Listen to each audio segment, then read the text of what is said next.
Hello guys, malapit na luto ang aking lamb na tubos. Ayan, inaalo-alo ko siya ng mabuti para magpantay yung pagkaluto ng rice. At yan ang simpleng luto ng matubos. At ito naman ay lamb curry. Nilagyan ko siya ng maraming patatas at saka carrot and black lemon, dry black lemon. At saka ito naman ay ang haris. Ayan, marami pa yung tubig.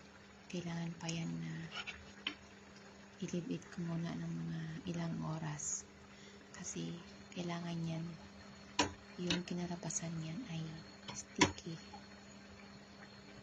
sticky rice. At yan lang guys, thank you for watching.